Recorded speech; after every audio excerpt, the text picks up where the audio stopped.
आराध्य देव के चरणों में वंदन। परम पूज्य युग प्रधान आचार्य श्री महाश्रमण जी के चरणों में श्रद्धा से वंदन। शासन माता कनक प्रभा जी को श्रद्धा पुष्पों से नमन करते हैं। दिल्ली एनसीआर में विराजित चारित्र आत्माओं को शत शत वंदन। अखिल भारतीय महिला मंडल से जुड़ी सभी बहनों का तेरापंथ गुरुग्राम सभा के पदाधिकारी, टीपीएफ के, टीवाईपी के, महिला मंडल की सभी बहनें, तेरापंथ गुरुग्राम समाज के सभी श्रावक श्राविकाएं, जूम और फेसबुक से जुड़े सभी श्रोतागण, सभी का भाव भरा स्वागत। संघ संवाद के माध्यम से जुड़े श्रोताओं का विशेष रूप से स्वागत करती हूँ, अभिनंदन करती हूँ। सुशील जी भाई साहब किसी परिचय के मोहताज नहीं है। आप सन 1987 से ही हावड़ा और फिर कलकत्ता से टीवाईपीसी के मंत्री के रूप में राष्ट्रीय स्तर पर श्रेष्ठ कार्यकर्ता के रूप में धर्म संघ को अपनी सेवाएं देते आ रहे हैं। पश्चिम बंगाल की ज्ञानशाला और समन संस्कृति संकाय के प्रभारी के रूप में भी आप अपनी सेवाएं दे रहे हैं। अंतर्राष्ट्रीय ऑनलाइन पत्रिका हेयर नाउ फॉर यू के प्रथम प्रवक्ता के रूप में लंबे समय से आप जुड़े हुए हैं। परिचय तो बहुत लंबा है, लेकिन मैं इसे बहुत ही छोटा करके आपको बता रही हूँ। अगर मैंने परिचय पूरा बताया तो शायद आज की कार्यशाला परिचय में ही चली जाएगी। आप वर्तमान में समन संस्कृति संकाय में जैन विद्या ऑनलाइन के अध्यापन के संयोजक हैं, संघ संवाद के प्रबंध बोर्ड मेंबर हैं। आपने जैन विश्व भारती से बीए, एमए, जैन विद्या विज्ञान और तत्व प्रचेता आदि जैन दर्शन के गहन अध्ययन को परिलक्षित किया है। चाहे तत्व की बात हो, तेरापंथ के इतिहास की बात हो, या फिर आम जैन दर्शन के हर विषय के बारे में आप भाई साहब के सामने कोई भी बात रखें, हमेशा उनके पास जवाब होता है और हर चीज को इतने विस्तार से समझाते हैं कि हमें लगता है कि आप मतलब पूरा जैन तेरापंथ जैन को अगर जानना है तो आप सुशील जी भाई साहब से आप किसी भी विषय में बात कर सकते हैं, आप अच्छी तरह उनको जान सकते हैं। आपसे आप एक दशक से ज्यादा उपासक के रूप में भी सेवा दे रहे हैं और जैन संस्कारक भी हैं। इन सभी बातों से ऊपर आपकी धर्म के प्रति अटूट श्रद्धा, सधार्मिक भाई बहनों के प्रति विशिष्ट प्रमोद भावना और अद्वितीय नेतृत्व श्रद्धा है। आप सभी को एक दूसरे से मिलाने का और सभी को जोड़ने का इतना विशेष रूप से कार्य करते हैं कि ऐसा लगता है कि जैसे पूरे धर्म संघ को आपने हर तरह से सेवाएं नहीं देकर उनको सबको एक रूप में बांध भी रखा है। आपका मैं स्वागत करती हूँ। प्रवक्ता, उपासक, प्रबुद्ध वक्ता श्री सुशील जी बाफना को मैं निवेदन करती हूँ आज के विषय ध्यान पर हमारा ध्यान लगाने केंद्रित करने के लिए। फेसबुक और जूम से जुड़े हुए सभी लोग आपसे बहुत अच्छी तरह परिचित भी और संपर्क में भी हैं। आपका ज्यादा समय में परिचय में ना लेकर हम चाहेंगे ज्यादा आपको ही सुने। आपसे निवेदन करती हूँ आज के विषय पर हम सबका ध्यान आकर्षित करें। जय जिनेन्द्र भाई साहब, प्रणाम करती हूँ, आपको स्वागत करती हूँ बहुत बहुत। आराध्य के श्री चरणों में वंदन। युग प्रधान आचार्य श्री महाश्रमण जी एवं समस्त चारित्र आत्माओं को वंदन। तेरापंथ महिला मंडल गुरुग्राम की अध्यक्षा श्रीमती रूबी जी बाफना, मंत्री पूनम जी जैन,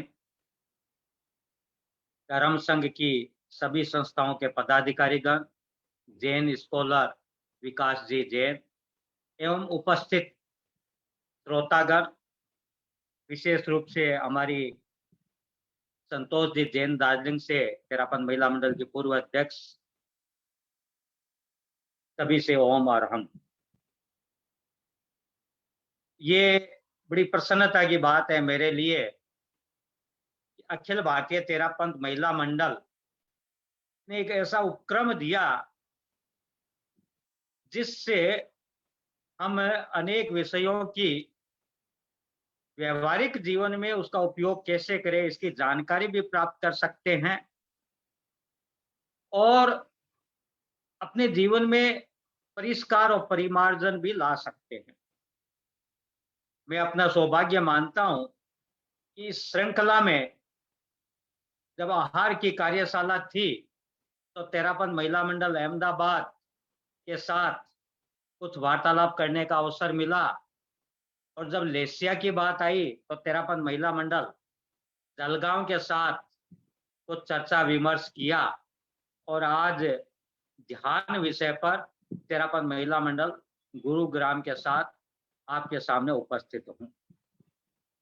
हम मूल विषय से पर बात करें उससे पहले मैं गुरुग्राम की बात भी करना चाहूंगा।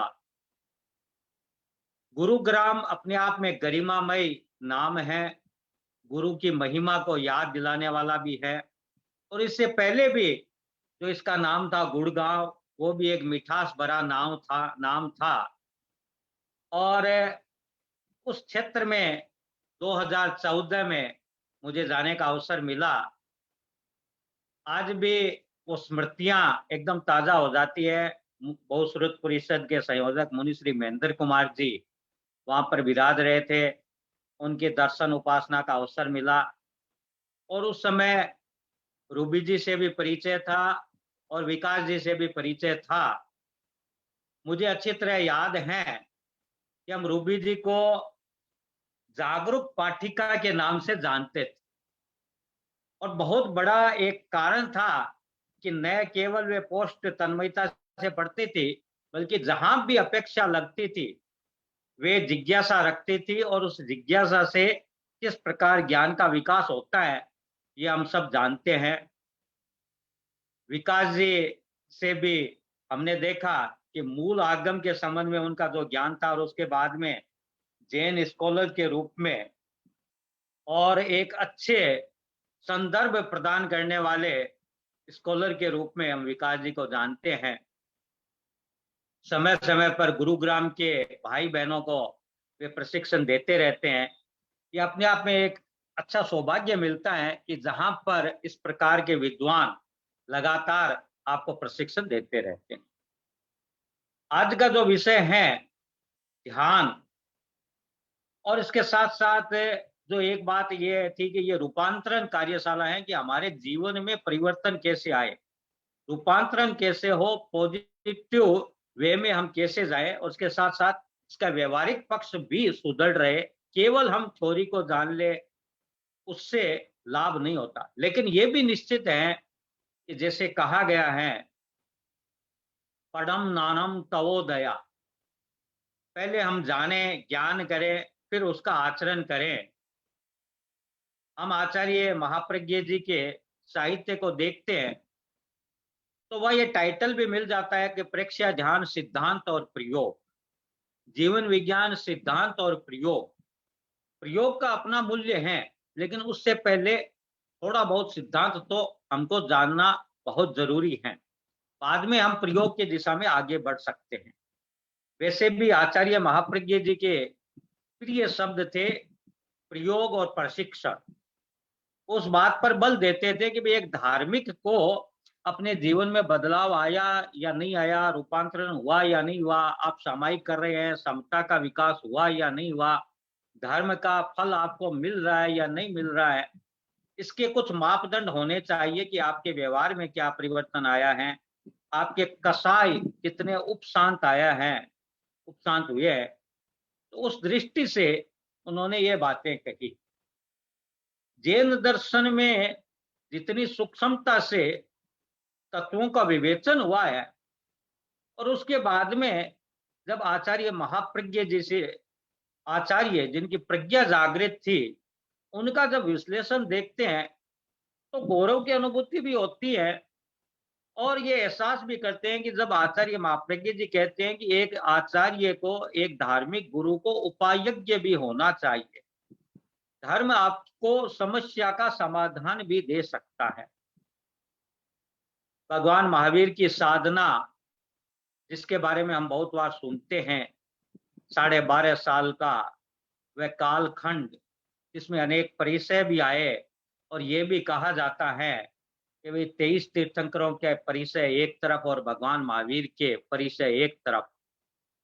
वहां पर ये एक प्रसंग आता है कि महावीर ने वो 12.5 साल में केवल 3 से 49 दिन भोजन किया, बाकी समय उनका तपस्या में बीता।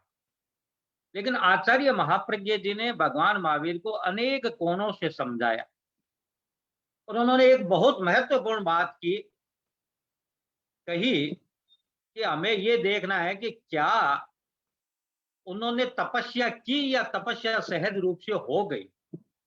फिर इस बात पर बल दिया कि उनके साधना का पक्ष था कायोत्सर्ग, ध्यान की साधना, और वो ध्यान की साधना करते करते तपस्या तो सहज रूप से ही हो गई। तो एक तरह से हम कह सकते हैं कि उनकी साधना के दोनों पक्ष थे। ध्यान की साधना ये भी एक बहुत बड़ा पक्ष था, और तपस्या ये भी एक पक्ष था। क्योंकि हम सब जानते हैं कि एक जैन का परम लक्ष्य मोक्ष की साधना है। वह मुक्त बनना चाहता है, और उसमें जब साधक बाधक तत्वों की चर्चा करते हैं तो दो तत्व हमारे सामने आते हैं, संवर और निर्जरा। यानी नए कर्मों का आगमन रुक जाए, वो संवर से संभव है, और निर्जरा पहले से बंधे हुए कर्म झड़ जाए, निर्जित हो जाए, तो वह निर्जरा का कार्य है। निर्जरा के जो 12 भेद है उसमें भी ध्यान एक तप के रूप में लिया गया। अब चूंकि हम जो द्वादशांगी भगवान महावीर के आगम है, 12 अंग है, उसमें सम वाओ, उस अंग में 4 प्रकार के ध्यान बताए गए हैं। हम प्रेक्ष्या ध्यान की बात करेंगे, वो हम बाद में चर्चा करते हैं।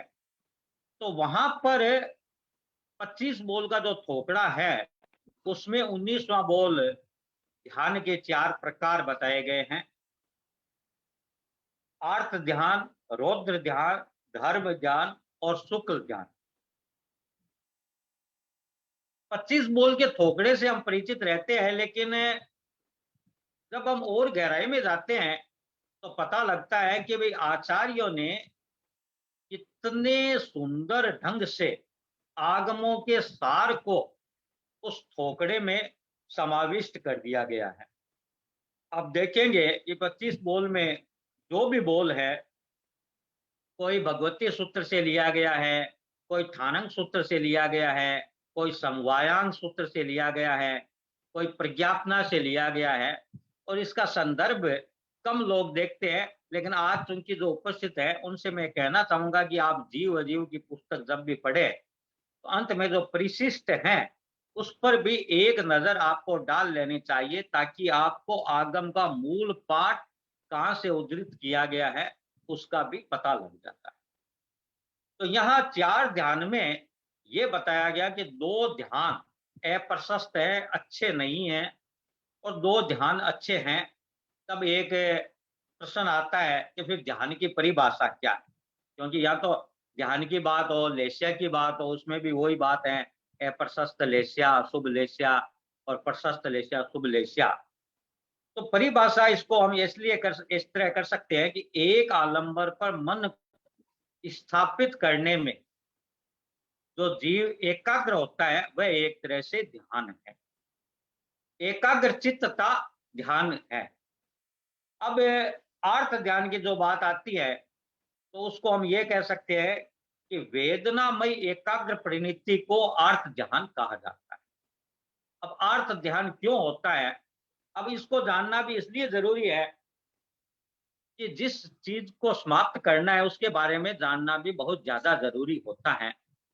मुझे प्रसंग याद आता है, 2001 आचार्य श्री महाप्रज्ञ जी का चातुर्मास विद्यासर में था, और उस समय उन्होंने चातुर्मास के बाद में सुजानगढ़ से अहिंसा यात्रा का शुभारंभ किया, और उससे अगला चातुर्मास अहमदाबाद में 2002 में था। तो वह अहिंसा यात्रा जब प्रारंभ हुई तो बाड़मेर के आसपास आते समय गुजरात की स्थिति सांप्रदायिक दंगों से प्रभावित हो गई। तो कई लोगों ने यह सुझाव दिया कि इस बार स्थिति ठीक नहीं है, इसलिए आपको यात्रा में परिवर्तन कर देना चाहिए, आपको पहले किसी अन्य स्थल पर चला जाना चाहिए। आचार्य महाप्रज्ञ जी ने कहा कि वहां तो अहिंसा की ज्यादा अपेक्षा है, तो मैं परिवर्तन क्यों करूं। तो उस समय उन्होंने एक सूत्र दिया था कि अगर हम अहिंसा यात्रा कर रहे हैं तो हिंसा के कारणों को भी समझना होगा। और उन्होंने सूत्र में यह बताया कि हिंसा किन किन कारणों से होती है, तो हिंसा अभाव के कारण भी होती है, प्रभाव के कारण भी होती है। और अगर हमें अहिंसा को स्थापित करनी है तो इन कारणों को भी मिटाना होगा। तो अगर हम जब ध्यान की चर्चा कर रहे हैं तो कम से कम जिन ध्यान से हमें दूर होना है उनको भी समझना बहुत ज्यादा जरूरी है। अर्थ ध्यान में ये बात तो आ गई कि वेदनामय एकाग्र का अर्थ ध्यान के रूप में। अब इसके मुख्य कारण वैसे तो अनेकों हो सकते हैं, लेकिन आचार्यों ने हम सब के लिए सहज रूप से गम्य हो जाए, हमारी बुद्धि में समा जाए, इसलिए मुख्य मुख्य कारण गिना दिए। तो उन्होंने 4 मुख्य कारण ये गिनाए कि भाई अनिष्ट का संयोग अगर हो जाता है तो व्यक्ति अर्थ ध्यान में जा सकता है। अब हम सामायिक करते हैं, समता का विकास हो जाता है, तो वहां तो यह कहा गया कि लाभ हो चाहे अलाभ हो, चाहे निंदा हो चाहे प्रशंसा हो, आपको समता में रहना है। तो निश्चित बात है कि जो समता में रहेगा वह अर्थ ध्यान में नहीं जाएगा। तो अनिष्ट के संयोग से हो सकता है, तो इष्ट के वियोग से भी हो सकता है। यह बात तो हम सब स्वीकार करते हैं कि संसार में रहते हैं, अनेक स्थितियां परिस्थितियां होती हैं। हमारे मनोबल को मजबूत करने के लिए हम आध्यात्मिक प्रवचन भी सुनते रहते हैं।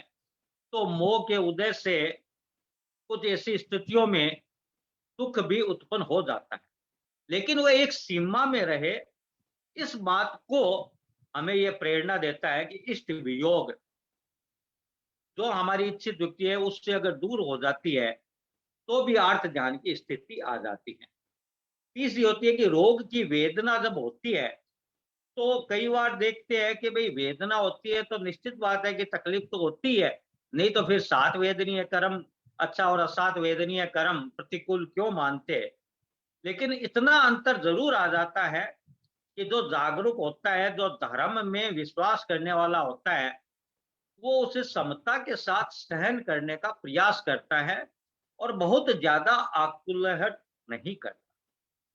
और चौथी आ गई वैभव की प्रार्थना करना, हर समय उसमें ही आसक्त रहना और निदान तक कर लेना। जो 3 प्रकार के शल्य बताए गए हैं, मिथ्या दर्शन शल्य, माया शल्य और निदान शल्य, कि भाई शल्य से हमें दूर रहना चाहिए, वो एकदम कांटा जैसा होता है, उसको निकालना भी जरूरी होता है। तो ये अपनी तपस्या को बेचकर भौतिक फल की आकांक्षा कर लेना, ये एक तरह से निदान होता है। तो वो भी अर्थ ध्यान जब होता है तो उसकी वह निदान कर लेता है। और इसके लक्षण भी बताया कि अर्थ ध्यान के लक्षण क्या है। अब लक्षण से हम ये समझ सकते हैं कि भाई हम अर्थ ध्यान में ज्यादा तो नहीं जा रहे हैं ना, क्योंकि हम सम्यक्त्व की पहचान कराते हैं तब निश्चय में तो ये कह देते हैं कि भाई सम्यक्त्व है या नहीं, ये तो केवल ज्ञानी जाने, किंतु व्यवहार में मैं अपने आप को सम्यक्त्व मानता हूँ। और उस जब व्यवहार की बात करते हैं तो हम ये कहते हैं उसके जो 5 लक्षण हैं, सम, संवेग, निर्वेद, अनुकंपा और आस्तिक्य, उसके आधार पर मैं ये कह सकता हूँ कि मैं सम्यक्ति हूँ। और व्यवहार में ये भी कह सकते हैं कि देव गुरु धर्म पर मेरी दृढ़ आस्था है।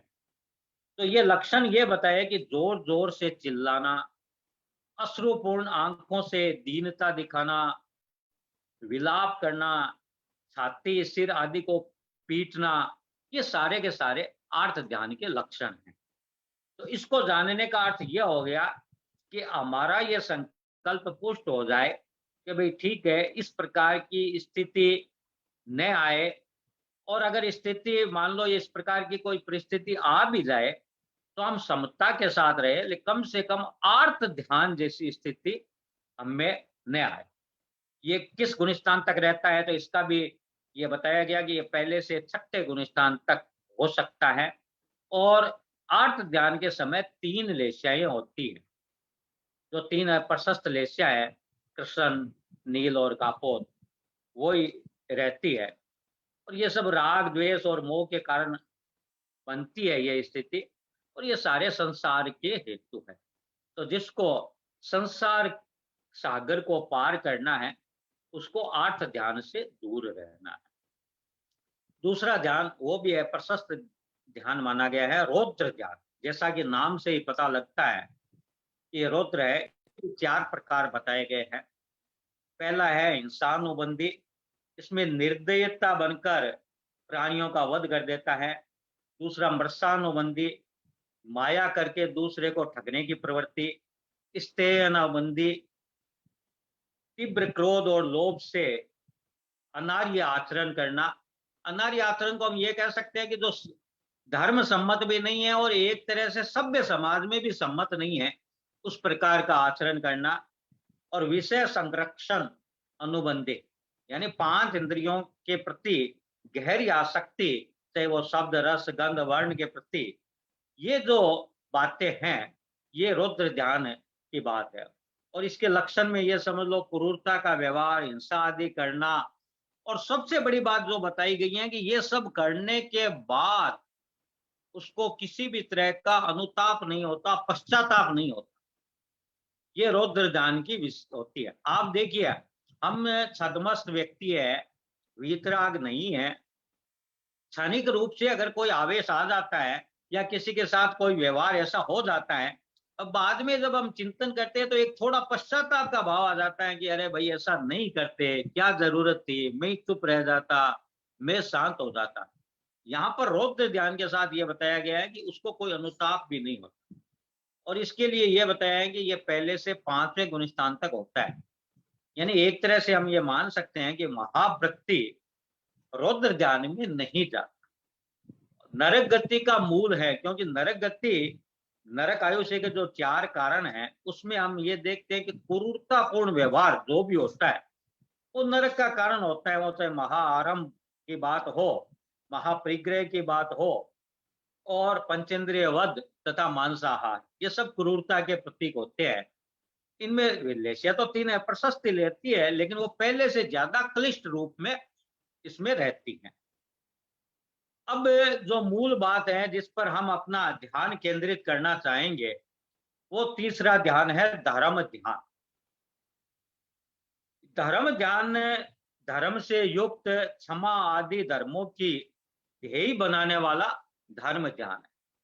जब ये भावना हो कि हमें मुक्त होना है, मोक्ष की साधना करनी है, संबर निद्रा की साधना करनी है, तो वो सारा का सारा धर्म ध्यान में आ जाता है। जितनी भी धार्मिक क्रिया है वो धर्म ध्यान में आ जाती है। जो आगम में इसके 4 प्रकार भेद बताए गए हैं, अब इनको कई बार हम याद करके उसका विश्लेषण नहीं करते हैं, तो फिर वो कठिनाई ये हो जाती है कि अरे भाई नाम याद तो थे, पता नहीं अब कैसे है। लेकिन हम इस तरह का विश्लेषण अगर बार बार सुनते हैं तो फिर नाम से ज्यादा उसका जो कार्य है उसके बारे में दत्त चित्तता बढ़ जाती है। अब पहले मैं 4 नाम जैसे है, आज्ञा विचय, अपाय विचय, विपाक विचय और संस्थान विचय। अब आज्ञा शब्द को हम बहुत बार सुनते हैं। आचार्य भिक्षु ने जो धर्म की परिभाषा दी, उसमें जहां त्याग धर्म है, भोग धर्म है, तो साथ में यह भी कहा आज्ञा धर्म है, अनाज्ञा अधर्म है, या आज्ञा बाहर अधर्म है। तो यहाँ आज्ञा हो गई तीर्थंकर की आज्ञा, वीतराग की आज्ञा, उनकी जो आज्ञा है। तो उनकी आज्ञा का मतलब ये हो गया कि तीर्थंकर की वाणी सुनना, उनके प्रवचन में एकाग्रता होना, निर्ग्रंथ के जो आगम है उनमें एकाग्र हो जाना, ये कि सारा का सारा आज्ञा विषय है। या इसको बहुत विस्तार से कहे तो जहां जहां तीर्थंकर की आज्ञा है उस कार्य में स्वयं को संलग्न कर लेना, दत्तचित्त कर लेना, आज्ञा विषय की बात आ गई। अपाय विषय जो बचने की बात है कि भाई संसार की गति में नरक गति भी है, तिर्यंच गति भी है। तो नरक गति क्यों जाता है, हिंसा से प्राणी नरक में जाता है, ये चीजें वर्जनीय हैं, उन सब का जो चिंतन करना, वो अपाय विषय है। विपाक विषय, विपाक का अर्थ कर्म भी कह सकते हैं, और इसे प्राकृत में अगर कहे तो विवाग स्वयं। अभी आगम मंथन प्रतियोगिता जो राय पसेनियम चल रही है, उससे पहले विवाग स्वयं पर भी आपने आगम देखा था। तो विवाग स्वयं कह दो, हिंदी में उसको विपाक श्रुत कह देते हैं। तो विपाक विषय का मतलब यह हो गया कि भाई कर्म, कर्म हमारी आत्मा के साथ जो चिपक रहे हैं, बंध के जो प्रकार है, प्रकृति बंध, स्थिति बंध, अनुभाग बंध और प्रदेश बंध। जब कर्म की बात करते हैं तो जैन स्कॉलर में जो धर्म ग्रंथ का जो अध्ययन करवाया जाता है, बहुत सूक्ष्मता से प्रकृतियों के बारे में बताया जाता है। और अभी तो डॉक्टर मंजू जी नाहटा की जो 2 पुस्तकें निकल गई, और भी पुस्तकें आने वाली हैं। तो जैन दर्शन में कर्म मीमांसा अगर हम उसको पढ़ते हैं, तो मैं ये समझता हूँ कि भाई धर्म ध्यान का ही एक प्रकार हो गया, और धर्म ध्यान का ये विपाक विषय वाला भेद वो निश्चित रूप से उसमें आ जाता है कि हम ये जाने कि भाई किन प्रवृत्तियों से ये कर्मों का बंधन हो रहा है, और इन कर्मों के बंधनों से कैसे छूट सकते हैं, या कर्म का बंधन न हो, उस दृष्टि से हम जागरूक बने। ये इसका विपाक विषय का अर्थ हो गया। संस्थान विषय, जो लोक का आकार हम देख रहे हैं, जैसे हम 12 भावनाओं में भी ये संसार भावना, भव भावना, ये जो करते हैं, तो इसमें क्यों हम ये चारों गतियों में जाते हैं, ये सब के बारे में भी अगर हम चिंतन करते रहे कि भाई ठीक है, हम संसार से मुक्त हो जाए, लोक में हमें विचरण न करना पड़े, तो ये सारा का सारा संस्थान विषय में आता है। अब कई बार ये प्रसंग आता है निर्जरा के संबंध में कि निर्जरा के 12 प्रकारों में स्वाध्याय सबसे बड़ा तप है। अब धर्म ध्यान के 4 जो आलंबन बताए गए हैं, तब ये बातें पता लगती है कि भाई उसको क्यों कहा गया है। धर्म ध्यान के 4 आलंबन बताए गए हैं: वासना, परिवर्तना, प्रच्छन्ना और अनुप्रेक्षा। अब आप देखिए कि आप जब स्वाध्याय के 5 प्रकार पढ़ते हैं, तो यही वासना, प्रच्छन्ना, परिवर्तना, अनुप्रेक्षा और धर्म कथा, या धर्म कथा को नहीं जोड़ा, लेकिन वो सब चीजें इसमें आ जाती हैं। और आचार्य महाप्रज्ञ जी जब प्रेक्ष्य ध्यान के शिविर लेते थे, तो मुझे याद है उनका एक कथन होता था कि स्वाध्याय भी ध्यान है। और अनेक भाई बहनों को मैंने सुना है और स्वयं मैंने अनुभव किया है कि स्वाध्याय में जब हम मन लगता है, इतना रमन करते हैं कि 1 घंटा 2 घंटा का पता नहीं लगता। श्रुत सामायिक भी हो जाती हैं, अगर सामायिक में अगर स्वाध्याय करना प्रारंभ करते हैं तो फिर ये समझ में आता है कि भाई ध्यान तो ये कहा गया है कि आप शुभ लक्षण वाली एकाग्रता अगर करते हैं तो वो आपका ध्यान है। ध्यान का एक प्रकार ठीक है कि हम आंख बंद करके कायोत्सर्ग करके करते हैं, वो भी एक विधि है, प्रेक्षा ध्यान की अपनी एक विधि है। लेकिन एकाग्र चित्तता भी अगर हो जाए और प्रवृत्ति हमारी कम से कम हो, स्वाध्याय में अगर हम तल्लीन हो जाए, ये तल्लीनता की बात है, वो सारी की सारी बात ध्यान की आ जाती है।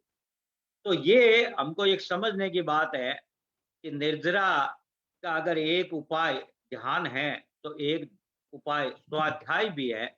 और जब ये भी सुनते हैं कि भाई देखो अनशन और का भी फल है, तपस्या का फल है, कभी कभी ये सुनते हैं कि भाई एक बेला करने से जितना लाभ होता है, आपने विशुद्ध रूप से अगर कुछ देर कुछ मिनट ध्यान भी कर लिया तो उतना लाभ हो जाता है।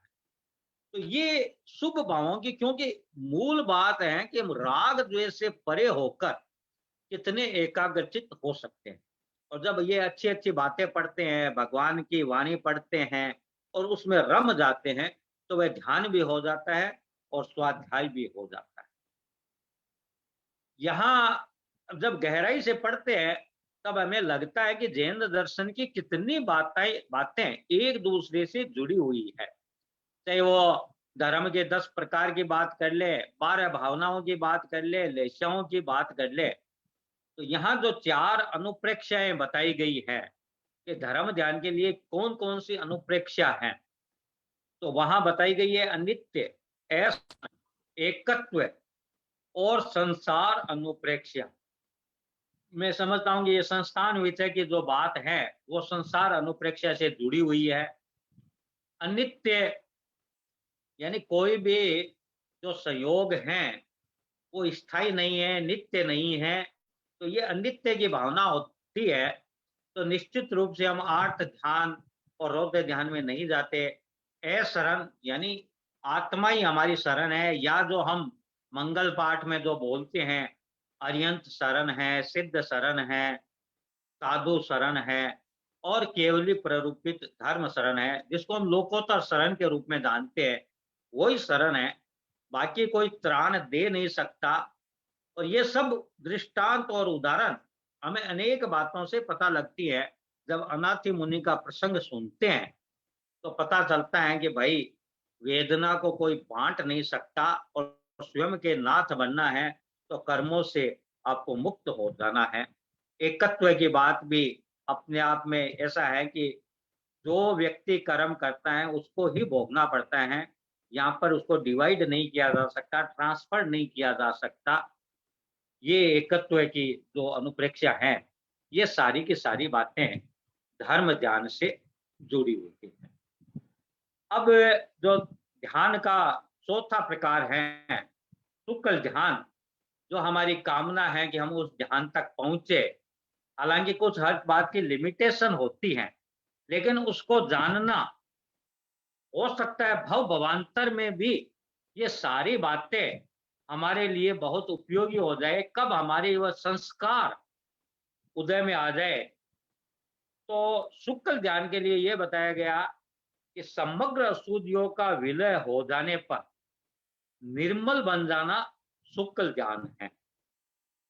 अब उसके जो 4 भेद बताए गए, उसमें 2 भेद अलग तरह से काफी गुण गुणस्थान वालों के हो सकते हैं, और 2 भेद जो अंतिम 2 भेद हैं वह 13वें और 14वें गुणस्थान की स्थिति में ही आते हैं।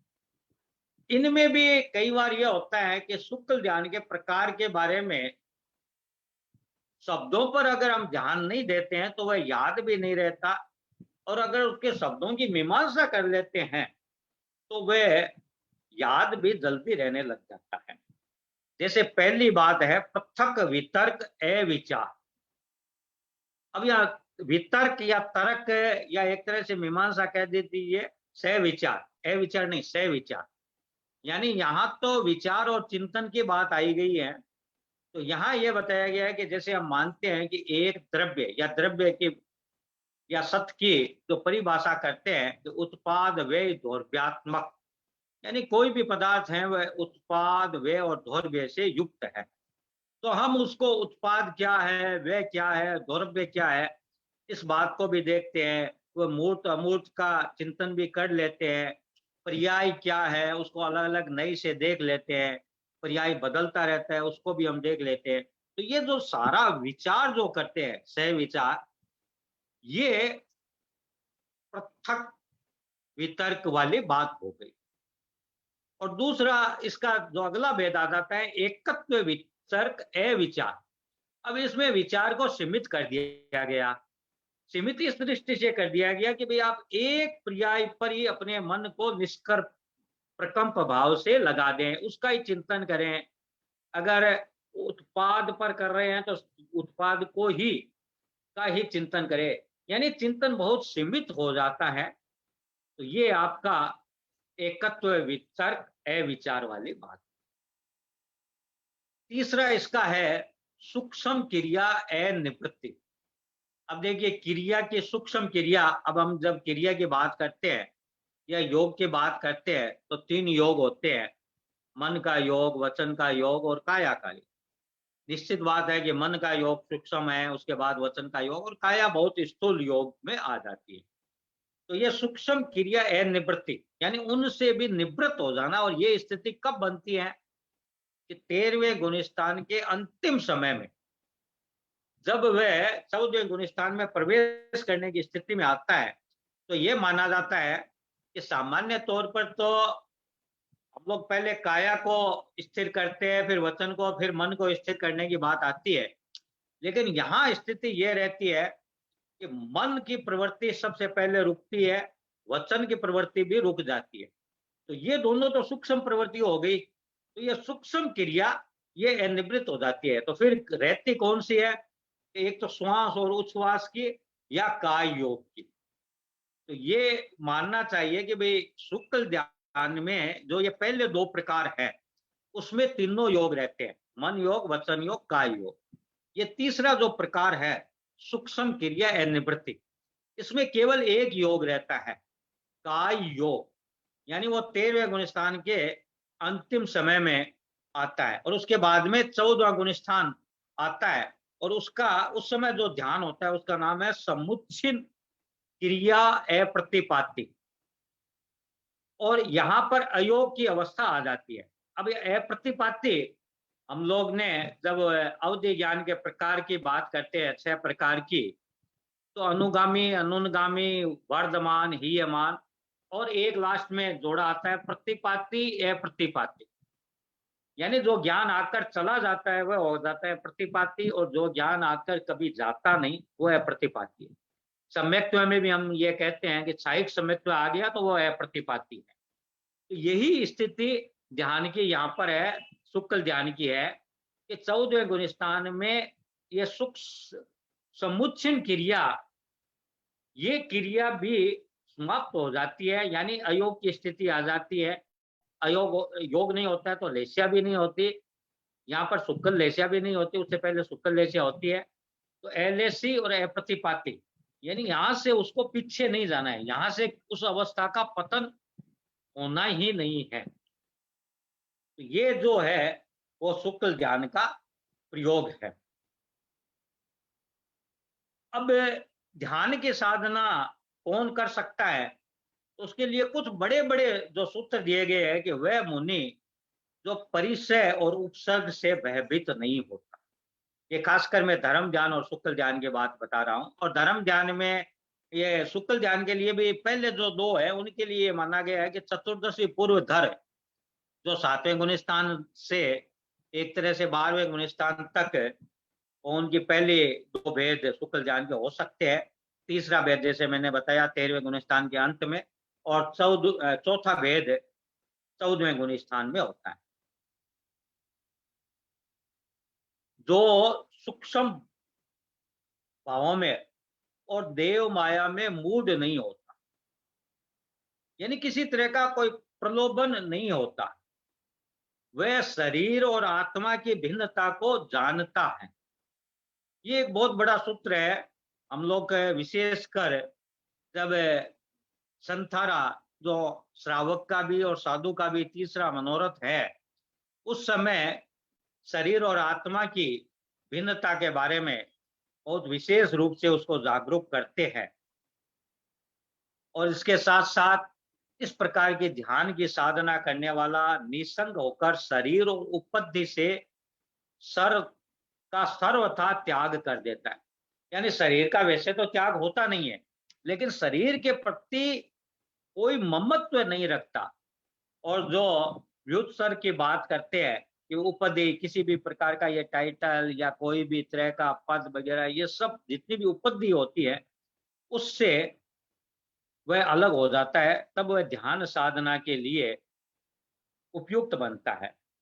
शुक्ल ध्यान के लिए शुक्ल लेस्या और वज्र सब नारद संगनन होना बहुत जरूरी होती है। और उसके जो 4 आलंबन बताए गए हैं, क्षमा या शांति जो कहते हैं, मृदुता, ऋजुता और निर्लोभता। अब इन बातों को जब हम सुनते हैं तो हमारे सामने जो 10 प्रकार के धर्म, सरमन के 10 धर्म जो बताते हैं, शांति, मुक्ति, मुक्ति कह दे, निर्लोभता कह दे, आर्जव, मार्दव, ये सारी बातें आ जाती हैं। तो ये एक बात जैन दर्शन में बहुत प्रबलता से मिलती है कि भाव शुद्धि का बहुत महत्व है। सरलता से और ऋजुता से हम बहुत से कर्मों को काट सकते हैं और सहज रूप से ही उस प्रकार का ध्यान हो जाता है। अब हम धर्म ध्यान को विकसित करने के लिए जो बात आती है कि व्यवहार में हम क्या करें, प्रायोगिक रूप से हम क्या करें, तो उसके लिए आचार्य महाप्रज्ञ जी ने जो प्रेक्ष्या ध्यान का सिद्धांत दिया है और उसकी जो एक प्रक्रिया हमारे सामने प्रस्तुत की है, तो पहले तो हमें यह समझना होगा कि प्रेक्ष्या ध्यान की पद्धति के प्रारंभ में क्या क्या बातें रही।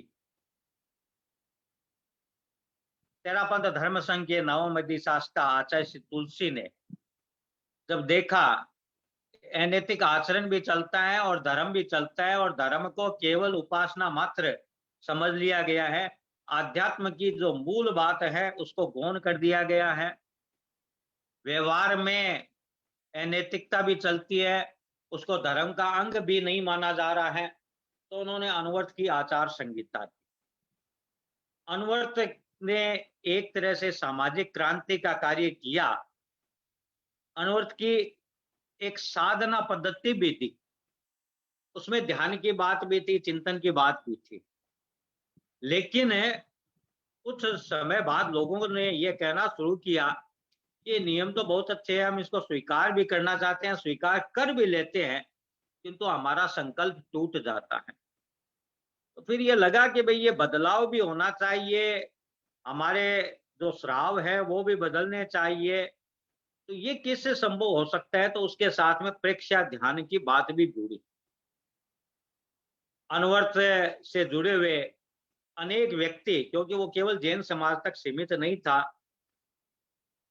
मुझे याद आता है हिंदुस्तान टाइम्स के संपादक रतनलाल जी जोशी जब विदेश में गए, तो उन्होंने आकर कहा कि मैंने वहां पर अनवर्त की चर्चा की, लोगों को अच्छा लगा। फिर उन्होंने पूछा इसकी साधना पद्धति क्या है, वो मुझे पता नहीं थी, इसलिए मैं बता नहीं पाया। तब आचार्य श्री तुलसी ने उस समय कहा कि देखो ये प्रेक्षा ध्यान अनवर्त की साधना पद्धति है, और प्रेक्षा ध्यान के बारे में काफी कुछ बताया।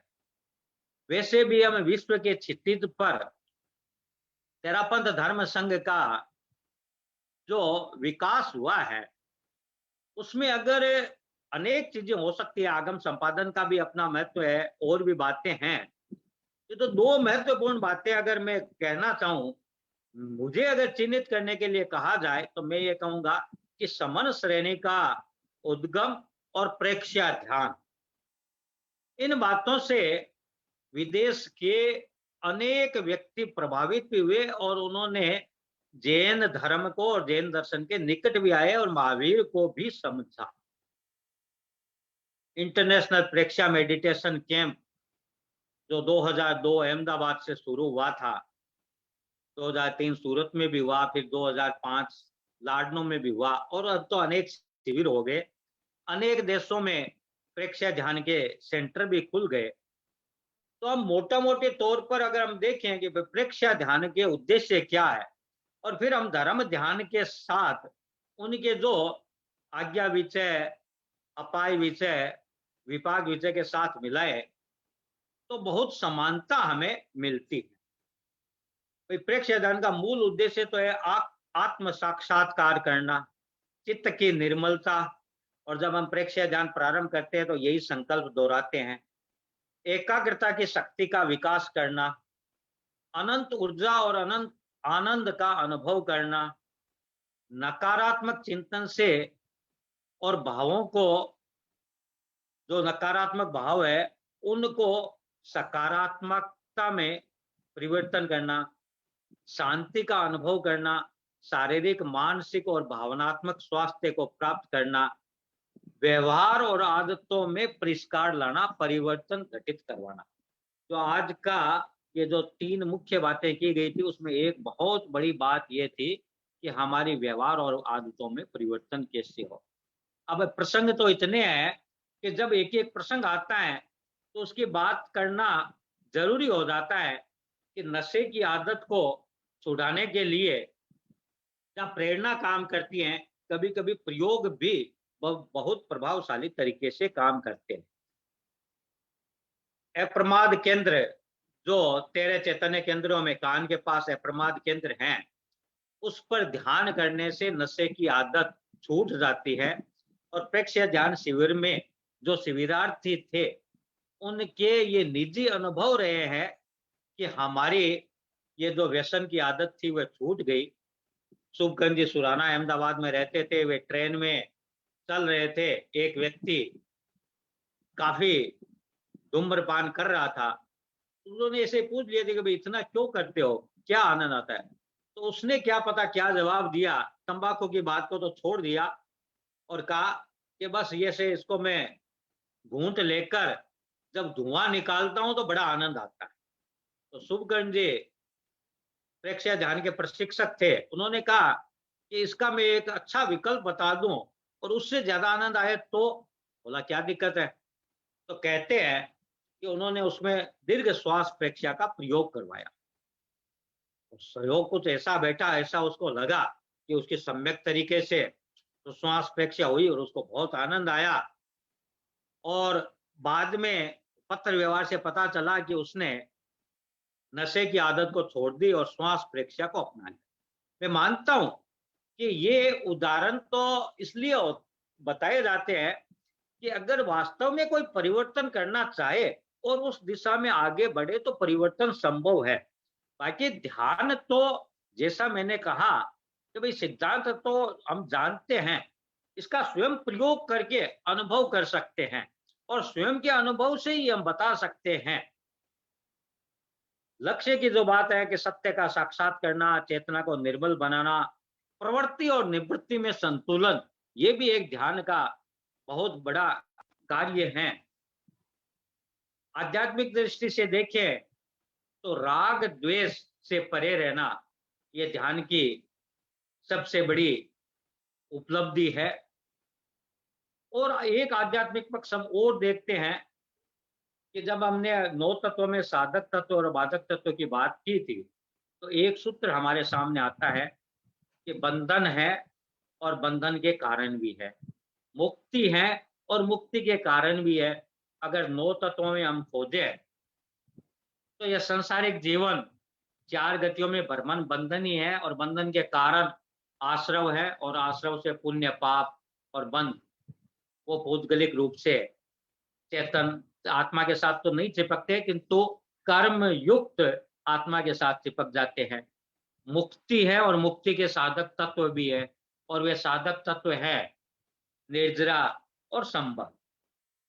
इसके साथ साथ कायोत्सर्ग से हम जागरूकता और शिथिलीकरण प्राप्त कर सकते हैं। अंतर यात्रा से शक्ति का विकास कर सकते हैं।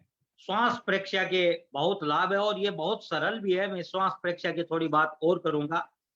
शरीर प्रेक्षा भी प्रेक्षा ध्यान का एक अंग है। चैतन्य केंद्र प्रेक्षा, जो 13 केंद्र हैं हमारे ज्ञान केंद्र से लेकर शक्ति केंद्र, और हमारा तो ये प्रेक्षा ध्यान के संबंध में संवत्सरी के 8 दिन में तो एक ध्यान दिवस आता है, तो विशेष रूप से बताते ही है। प्रति प्रवचन में चाहे साधु साधियों के कोई भी साधु साध्वी प्रवचन करते हैं तो प्रारंभ में काय गुप्तिका, कायोत्सर्ग का या कुछ ध्यान का प्रयोग भी करवाया ही जाता है। प्राणायाम भी प्रेक्षा ध्यान के अंग है। ध्वनि मुद्रा ये भी प्रेक्षा ध्यान के अंग है।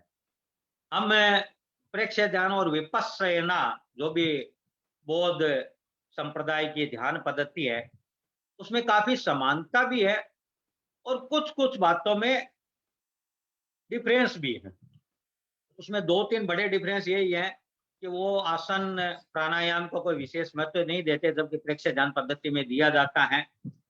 वो सहज श्वास में विश्वास करते हैं और हम ये कहते हैं कि भाई ठीक है, आपको फोर्सफुली जबरदस्ती तो नहीं करनी है, लेकिन सहज रूप से श्वास को लंबा करने का प्रयास करना चाहिए। तो ये एक अंतर है। और फिर ये मौन का भी अंतर है। हम वाक संयम पर तो बल देते हैं, लेकिन पूर्ण मौन पर बल नहीं देते। वैज्ञानिक दृष्टि से अगर हम प्रेक्षा ध्यान को देखें तो नाड़ी तंत्र और ग्रंथि तंत्र, जो हमारे शरीर के कार्य को संचालित करता है, उसमें परिष्कार ध्यान से संभव है। भाव तंत्र और हार्मोन्स से जो बुरी प्रवृत्तियों के लिए जिम्मेदार हैं, उनको भी बदला जा सकता है।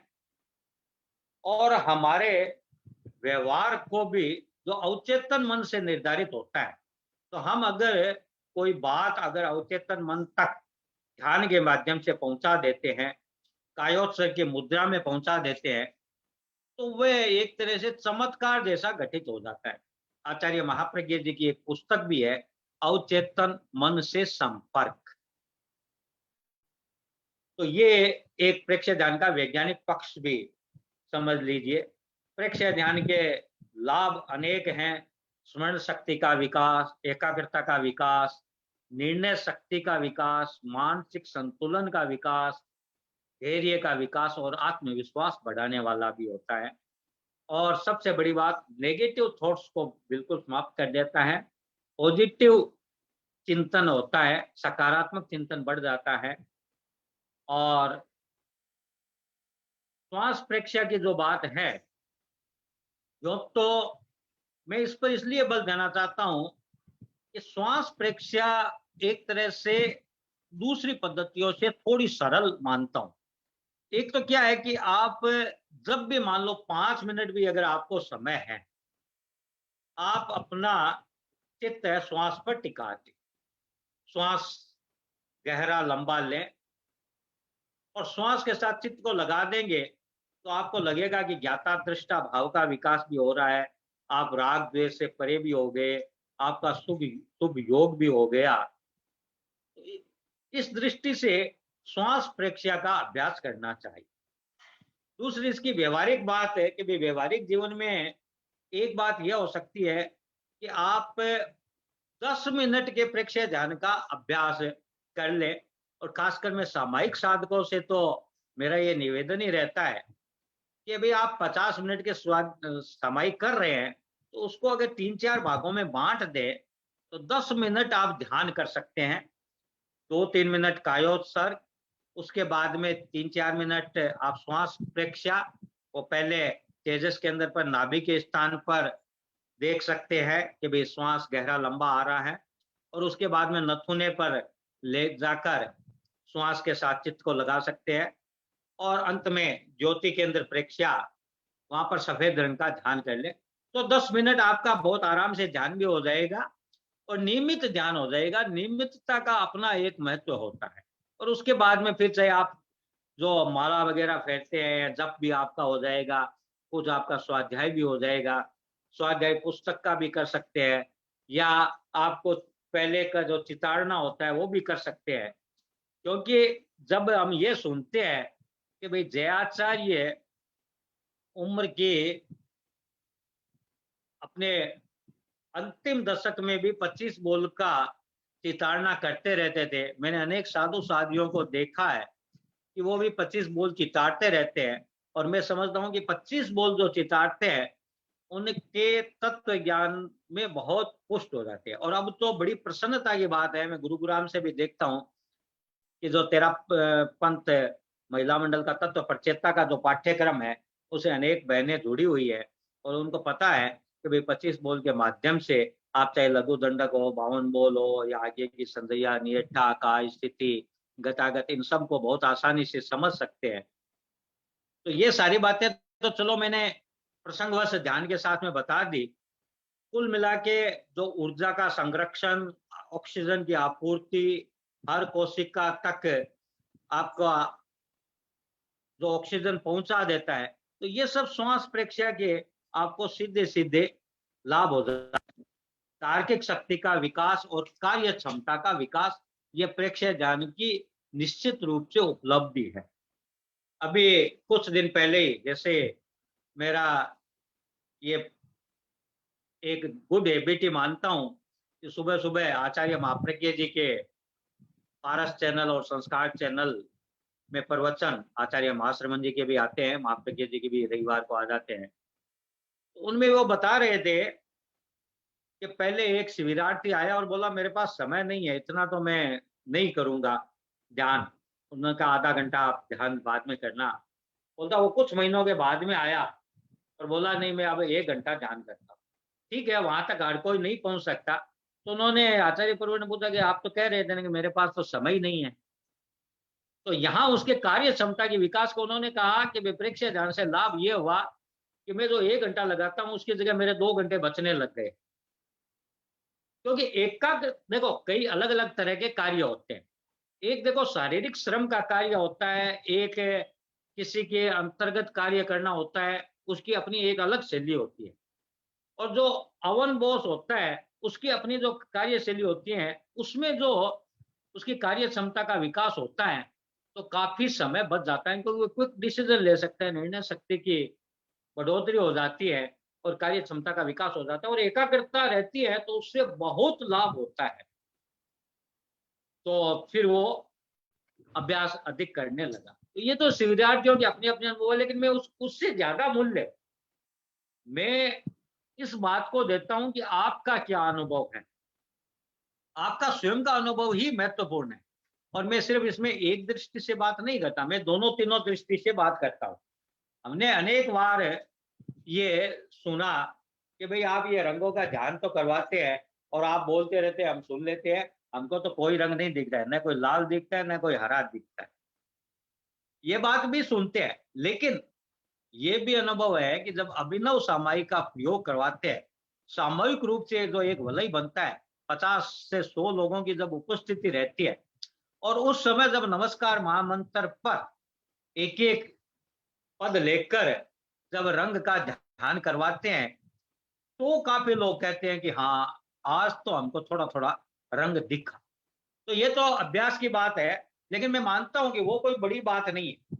बड़ी बात है कि अगर आपका सकारात्मक चिंतन बढ़ता है, आपके क्षमता का विकास होता है, आपकी आदतें जो आप बदलना चाहते हैं कि भई ये अच्छी आदत नहीं है, मैं इसको बदलना चाहता हूँ और उस दृष्टि से, उसमें जो बदलाव की दृष्टि से अगर कोई प्रयोग करते हैं, जैसे सहिष्णुता की अनुप्रेक्षा की, मानसिक संतुलन की अनुप्रेक्षा की और उसमें अगर बदलाव घटित होता है, तो निश्चित रूप से आप ये कह सकते हैं कि हाँ, ये ध्यान से मेरा लाभ हुआ। लेकिन ये बात तो निश्चित है कि अगर वो लाभ लेना है, तो उन प्रयोगों को आपको क्रियान्वित तो करना होगा। दूसरी एक जो व्यावहारिक बात जिसको मैं बहुत बल देता हूँ कि एक ध्यान तो ये है कि आपने प्रयोग के रूप में किसी ने 10 मिनट किया, किसी ने 45 मिनट किया, किसी ने 20 मिनट किया और एक प्रेक्षया ध्यान की जो पद्धति है उसके अनुरूप किया। लेकिन प्रेक्षया ध्यान की उपसंपदा के जो 5 सूत्र हैं, वो बड़े महत्वपूर्ण हैं। उनको अगर आप याद रखकर जीवन में उतारते हैं, तो वह भी ध्यान की साधना ही है। वो 5 सूत्र हैं भाव क्रिया, प्रतिक्रिया वीरति, मैत्री भावना, मित्त भाषण और मित्त आहार। अब इसका जो पहली बात है भाव क्रिया। भाव क्रिया को हम कह सकते हैं कि ये 24 घंटे का ध्यान है। जो कार्य कर रहे हैं उसमें ही हमारा मन लगा रहे, तत्चित्तता रहे, तो वह भाव क्रिया एक तरह से 24 घंटा का ध्यान है। आपने प्रेक्षय ध्यान के प्रयोग में भी देखा होगा कि हर बात गमन योग, आप चल रहे हैं तो आपका गमन योग है। आप अगर विश्राम भी करते हैं, निद्रा में भी जाते हैं तो वह निद्रा योग बन जाता है, क्योंकि आप जागरूकता से उसमें जाते हैं। तो हर कार्य जागरूकता के साथ और उसी में आप तन्मय हो जाए, तो वह आपका भाव क्रिया एक 24 घंटे का ध्यान हो सकता है। दूसरी बात जो प्रतिक्रिया वीरती है, यूँ तो एक सहज स्वभाव है कि क्रिया की प्रतिक्रिया होती है, लेकिन प्रतिक्रिया इतनी ज़्यादा भी न हो कि हम कठपुतली बनकर रह जाए। जैसा आचार्य प्रवर फरमाते हैं कि किसी ने थोड़ी-सी प्रशंसा कर दी और आप एकदम से फूल गए और किसी ने निंदा की, आप कुंबला गए। तो ये नहीं होना चाहिए। किसी ने कुछ कह दिया और आप आवेश में आ गए। तो इन ये जो प्रतिक्रिया है, तीव्र प्रतिक्रिया से हम बचें। प्रतिक्रिया वीरती, ये आपकी ध्यान साधना में भी सहायक है और एक तरह से मैं उसको ध्यान की साधना ही मानता हूँ। तीसरा सूत्र जो मैत्री भावना, जो हम भारत वंदना में भी सब समय कहते हैं मिट्टी में सब भूयसु, प्रतिक्रमण के समय भी सबसे क्षमा याचना करते हैं।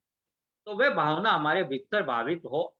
और आचार्य मापज्ञ जी ने अपने जीवन के रहस्य, जब सफलता के रहस्य पूछे गए थे, तो उनमें जो एक रहस्य बताया कि उनमें एक रहस्य ये भी था कि मैंने ये संकल्प किया कि मैं कभी किसी का अनिष्ट चिंतन नहीं करूंगा। और ये संकल्प वही व्यक्ति कर सकता है जिसकी मैत्री भावना भावित हो जाती है। मित आहार, यानी हम संतुलित आहार करें। आहार कार्यशाला के समय आपको बहुत अनेक बातें आहार के संबंध में बताई गई थी। और मित्त भाषण, अनावश्यक न बोलना सबसे बड़ा मौन है। और इसके जीवंत या आदर्श रूप में हम देखें तो आचार्य श्री महाश्रमण जी को देख सकते हैं कि वे उनके सामने आपने को जितना कहना है कह दो, सारपूर्ण बात कहनी होगी तो एक शब्द में कह देंगे, नहीं तो एक मुस्कान ही उसका जवाब हो जाएगा। वो एक शब्द भी अनावश्यक रूप से नहीं बोलेंगे।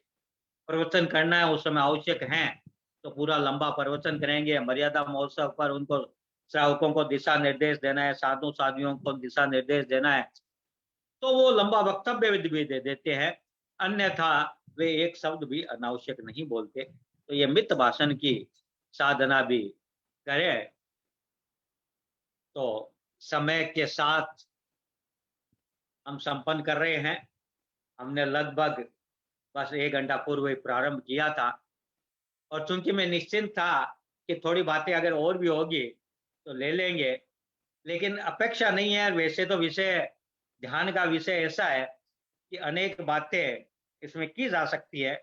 मुख्य रूप से अभी मैं यही बताना चाहूंगा कि ये जो व्यवहारिक प्रयोग है, ये आप निश्चित रूप से करें। उपसपना के 5 सूत्र को, 10 मिनट का ध्यान और स्वाध्याय भी ध्यान की तरह आपका हो, श्रुत सामायिक हो, इस तरह आपकी साधना हो, तो हमारी परिमार्जन परिष्कार भी होगा, अच्छी आदतों का निर्माण भी होगा। मुझे ये अवसर तेरापंथ महिला मंडल, और एक बात मेरे को और अच्छी लगी कि भाई चूंकि ठीक है अखिल भारतीय तेरापंथ महिला मंडल का उपक्रम है, तेरापंथ महिला मंडल गुरुग्राम कर रही है, लेकिन तेरापंथ युग परिषद भी साथ में जुड़ी हुई थी, तेरापंथी सभा भी साथ में जुड़ी हुई थी। ये जो सौहार्द की भावना है, ये इस ध्यान का फल है, सुफल है। ध्यान का फलित भी यही है कि सौहार्द भावना बढ़े, और जो मैत्री, प्रमोद, माध्यस्थ और कारुण्य भावना का भी विकास हमारा होता रहे। तो मैं पुनः सभी श्रोताओं के प्रति आभार व्यक्त करता हूं, और तेरापंथ महिला मंडल की अध्यक्ष रूबी जी, मंत्री पूनम जी के प्रति भी आभार व्यक्त करता हूं कि इसके माध्यम से मेरा भी बहुत सुंदर स्वाध्याय हुआ, और मैं भी धर्म ध्यान में लीन रहा। ओम अर्हम। जिज्ञासा के किसी की हो तो हम ले सकते हैं कुछ जी देर। जी भाई साहब, ओम आराम, बहुत ही आपने सुंदर वक्तव्य हमें कहा, बताया ध्यान के बारे में। आप सबने बहुत अच्छे से सुना।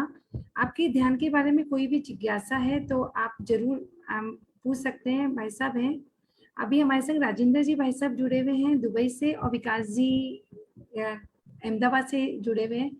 तो हम चाहेंगे वो भी अगर कुछ 2 शब्द बोलेंगे तो हमें अच्छा लगेगा। हमेशा विकास जी, राजेंद्र जी भाई साहब, और आप में से जिसकी भी जो जिज्ञासा है, सुशील जी भाई साहब, जिज्ञासा बताने में, और आपकी याददाश्त इतनी अच्छी है कि आप कोई भी प्रसंग, जैन आपने तेरापन समाज का, धर्म संघ का प्रसंग अगर बताने पे आएंगे तो समय और दिन और महीना, मतलब एक एक चीज उसको वहां तक ले जाकर आप लोगों को बताएंगे। अगर आप कुछ पूछना चाहते हैं तो अपनी जिज्ञासा जरूर रखिए। तब तक राजेंद्र जी भाई साहब, अगर आप अनम्यूट कर सकते हैं। विकास जी अगर नहीं आप कर unmute- पाएंगे। राजेंद्र भाई साहब का आशीर्वाद तो निश्चित रूप से लेना ही है। जय जिनेन्द्र, प्रणाम सभी को। मैं बाहर हूँ, रूबी जी का मैसेज आया था, मैंने लिख दिया था मैं बाहर हूँ, ज्वाइन नहीं कर पाऊँ। अभी भी मैं रास्ते में खड़ा हूँ, रास्ते से तब का नहीं ठीक गया, तो मैंने कहा क्योंकि आपका विषय जो है वो सुनने के लायक ही रहता है। और रूबी जी ने कहा कि बेंगानी जी बोले, अभी प्रवक्ता उपासक जी और ये से वरिष्ठ श्रावक बोलने के बाद में बेंगानी जी क्या बोले, एक तो ये प्रश्न होता है। दूसरी एक बात ये है कि कहने के हिसाब से कहता हूँ, जो लास्ट में आपने बातें बताई कि 5 उपसप्ताह के सूत्र, और गुरुदेव वाणी के संदर्भ में मैंने कुछ गुरुदेव से सुना था, मौन लेने के टाइम में गुरुदेव ने जो फरमाया कि इतनी देर भी हम भाषा वर्गणा के पुद्गलों को क्यों ग्रहण करें। बड़ी बात आती है, क्यों हमारा जीवन तो पुद्गलों को ग्रहण करते करते ही बीत रहा है।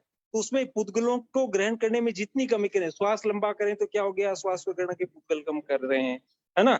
और प्रतिक्रिया कम करें तो भी हर तरीके से पुद्गल कम करें। उसी कंटेक्स्ट में भाषा के लिए भी बोला, इतनी देर तक अभी भाषा वर्गणा का पुद्गल ग्रहण करने का भाव नहीं है, इतनी जागरूकता रही। तो बहुत मेरे को तो लॉस हुआ है। वो मैं निवेदन करूंगा रूबी जी से कि मेरे को रिकॉर्डिंग भेजे, लेकिन बहुत अनुमोदना और प्रैक्टिकल टिप्स भी खूब मिली। और रूबी जी ने बताया कि अगर प्रश्नोत्तर की बात करें, हिस्ट्री की बात करें तो डेट नहीं, कैलेंडर भी कम पड़ेगा, डेट बदली हो जाएगी। खूब अनुमोदना, सादर प्रणाम, जय जिनेन्द्र।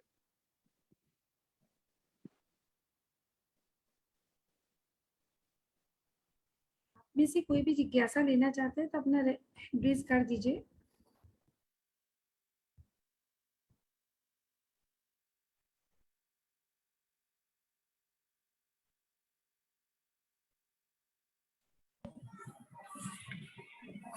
जय जिंदर सभी से।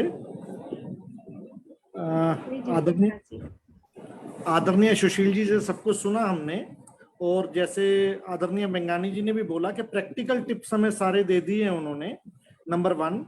और नंबर 2, सुशील जी के बारे में जो सीखने का है ना, कि एक तो सभी 13 पंथ धर्म संघ को इन्होंने कैसे बांधा हुआ है। अगर ऑनलाइन शिक्षा में जो क्रांति आई है 13 पंथ धर्म संघ में, उसके जो सूत्रधार हैं वो अगर सुशील जी बाफना जी को बोला जाए तो कोई अतिशयोक्ति नहीं होनी चाहिए। 2013-14 से जो इन्होंने ऑनलाइन क्रांति की है, और सभी पूरे 13 पंथ धर्म संघ के जितने भी श्रावक हैं, जो जिसने लाभ लेना चाहा, सबने लाभ लिया, कोई भी छूटा नहीं रहा, नंबर 1। नंबर 2, और कैसे अनेकांतवाद से उत्तर लिखना। अगर कभी प्रतिपक्ष भी आ जाएं, एक ग्रुप में 2 या 3 प्रतिपक्ष आ जाएं, कैसे तीनों को समाहित करना।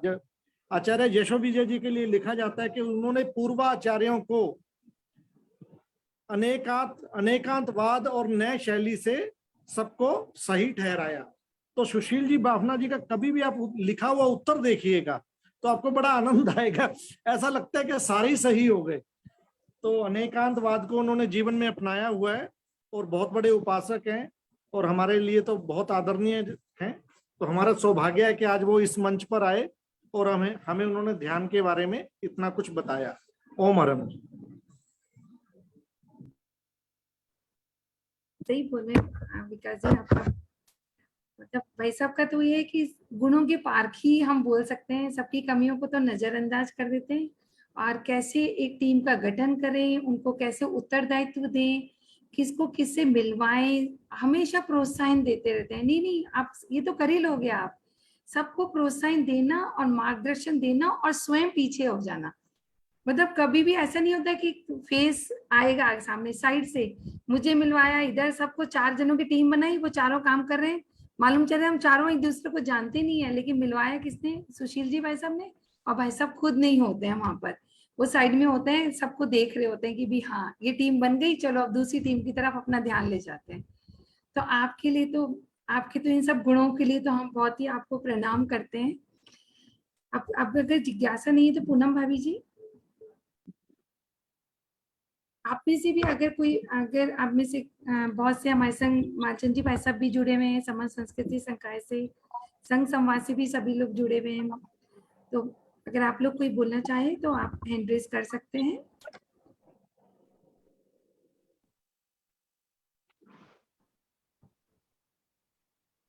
पूनम भाभी। हाँ, आराध्य को नमन।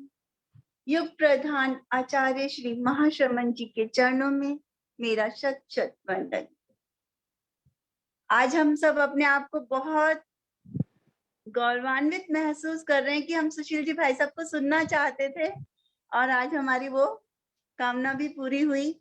और सुनकर बहुत अच्छा लगा कि उन्होंने इतने कम समय में ध्यान के बारे में हमें बता दिया कि कोई अंत में जिज्ञासा भी नहीं रही, कि सबकी जिज्ञासा का समाधान ही हो गया।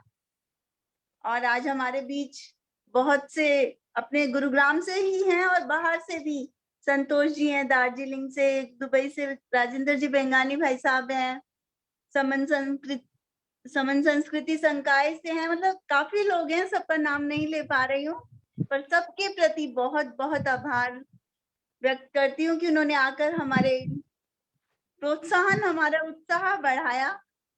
और अंत में मैं इतना ही कहूंगी कि आज रूपांतरण शिल्पशाला में जाना व्यवहारिक जीवन में कैसे हो ध्यान साधना। आर्त रौद्र ध्यान संसार के कारण है, अतः हे है। धर्म व शुक्ल ध्यान मोक्ष के कारण है, अतः उपादेय है।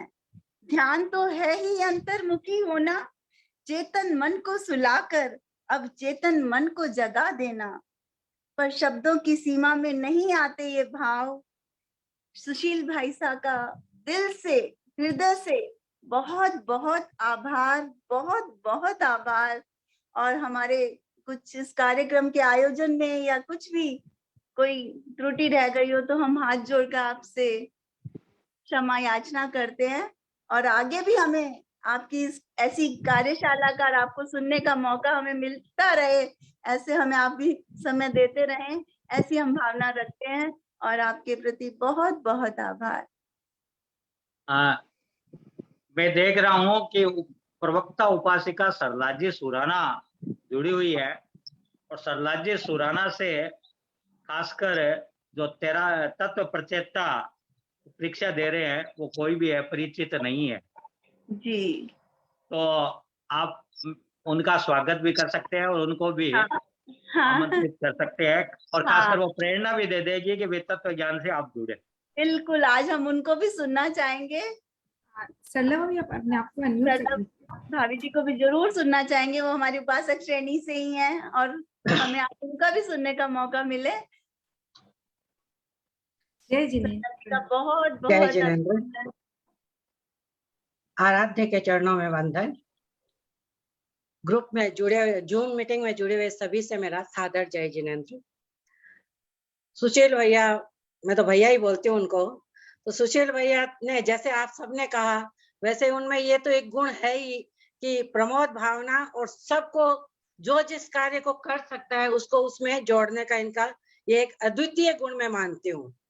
और मेरा भी सौभाग्य है कि इन्हीं के कारण मैं भी इस कार्य में आगे बढ़ी और तत्व ज्ञान और इसके क्षेत्र में जुड़ी, और कुछ अपने तरफ से कुछ मैंने तत्व ज्ञान में ऑडियो बनाने का जो किया है काम, बहुत कम काम किया है, लेकिन जो भी किया है वो सुशील जी की प्रेरणा से ही किया है। तो और सुशील जी जब भी कुछ बोलते हैं तो मैं अपना सारे काम छोड़ के उनकी क्लास जरूर अटेंड करती हूँ। और खासकर मैंने देखा है कि प्राय जैसे जितने लोग जुड़े हुए रहते हैं उसमें 4-5 जन या 6 जन ही लाइव रहते हैं, बाकी सबका फोटो बंद ही रहता है। तो मेरे को लगता है कि जैसे सुशील जी ने कहा कि हम भावक क्रिया जो काम जिस समय करें उसी में ही हम तन में हो जाए, तो जिनका फोटो बंद रहता है मेरे को नहीं लगता कि वो एकाग्रता से सामने बैठे भी हैं या नहीं बैठे हैं। ये थोड़ा मन में रहता है कि पता नहीं वो सुन रहे हैं कि नहीं। तो जो वक्ता होता है ना, उसको भी अच्छा लगता है अगर सामने श्रोता रहे और उनकी थोड़ी, जैसे मैं देख रही हूँ बापना जी की, इनकी बराबर गर्दन हिल रही थी, कोई अच्छी बात कहे तो हम लोग हाँ करते हैं ना करते हैं, तो बोलने वाले को भी मजा आता है।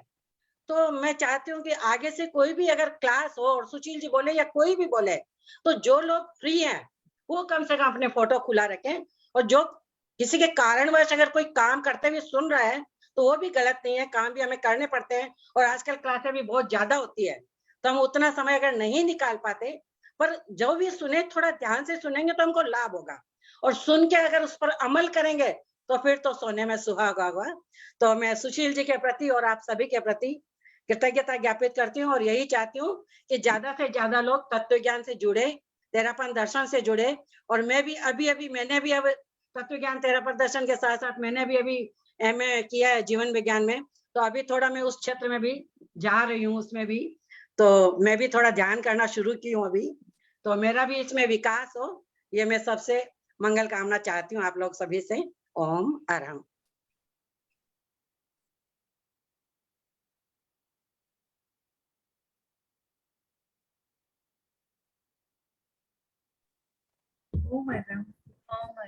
जय जिनेंद्र। आपने बहुत ही सही बात की कि वीडियो ऑन रखना बहुत जरूरी है। कभी कभी क्या होता है हम किसी कारण से नहीं रख पा रहे हैं, वो एक अलग बात है, लेकिन वीडियो ऑन रखने का एक फायदा ये भी होता है कि आप वक्ता के संग संग आप श्रोता का भी बहुत फायदा होता है कि आपको समझ में आ रही होती बातें कि वो सामने वाला कहना क्या चाह रहा है, और आपको सीधे आपको बाद में नहीं सोचना होता, बस याद आ जाती है कि हाँ ये बात हमने उस दिन सुनी थी। और एक सजगता तो रहती ही है, और जो इतना समय हमें दे रहे हैं तो हमारा उनके प्रति ये विनय भी रहना चाहिए, बहुमान भी रहना चाहिए कि हम उनको बिल्कुल समय दें और अपना पूरा फोकस दें ताकि उनको बोलने में भी बहुत ही अच्छा रहे। अब हमारे संग और भी अगर भाई साहब अगर आपको ध्यान है, अगर और भी जुड़े हुए हैं, अगर हम उनको भी सुनना चाहें, क्योंकि जब भी कोई नया वक्ता बोलता है तो हमें नई बात सुनने को मिलती है और सीखने को मिलती है। हमने मतलब हमेशा बहुत लोगों से रिक्वेस्ट की भी है वीडियो ऑन रखें, डेली अर्हत वंदना का भी कार्यक्रम होता है उसमें भी हम बोलते हैं लेकिन आज मैं खुद भी मान रही हूँ कि हाँ, ये बहुत बड़ी बात है कि हमें वीडियो ऑन रखना ही चाहिए। सब कोशिश करें कि वीडियो ऑन रख लें। कोई बात नहीं, आप घर में हैं, थोड़ा सा ठीक बैठ के, अगर हम वैसे भी, कई बार होता है कि प्रॉब्लम होती है कि भी आप नहीं रख पाते हैं ड्रेस में, मतलब महिला मंडल की साड़ी में नहीं है, लेकिन फिर भी आप को मतलब वीडियो ऑन रखने की कोशिश करनी ही चाहिए सभी को। सुशील जी भाई साहब, अगर हम किसी और को भी अगर करना चाहें ठीक है, तो संपन्न करें फिर। जी। तो मैं अंत में यही कहना चाहूंगी, आप सभी से क्षमा कामना करती हूँ अगर हमसे कोई भी गलती हुई हो, सभी का आभार करती हूँ। मेरे द्वारा कोई भी जाने अनजाने हमारे गुरुग्राम समाज की तरफ से कोई भी गलती हुई हो तो मैं सभी से हाथ जोड़ के क्षमा कामना करती हूँ। आशा करती हूँ आप हमें क्षमा कर देंगे। मैं प्रकाश अंकल को भूल गई हूँ, माफी चाहती हूँ प्रकाश अंकल। हमारे गुरुग्राम सभा के अध्यक्ष प्रकाश अंकल, जो हमेशा हमारे को गुरुग्राम महिला मंडल का कोई भी कार्यक्रम हो आपकी उपस्थिति हमेशा रहती है, उनका आशीर्वाद हमेशा हम पे बना रहता है। प्रकाश अंकल आप। आज महिला मंडल द्वारा रूपांतर और उसके विषय में तप ध्यान और प्रेक्षा ध्यान के बारे में बहुत सी सुशील जी बाफना ने बहुत अच्छी जानकारी दी और कई उदाहरण भी उन्होंने दिए जो एक एक चीज उनकी सुनने लायक थी। और मैं वो क्या नाम है, विकास जी गर्ग और राजेंद्र जी का भी बहुत बहुत आभार।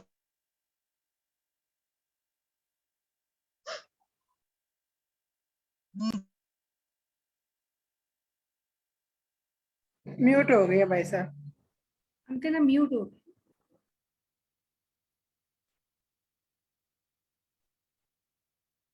प्रकाश अंकल आपकी आवाज नहीं आ रही है हमें, आप म्यूट हो गए शायद।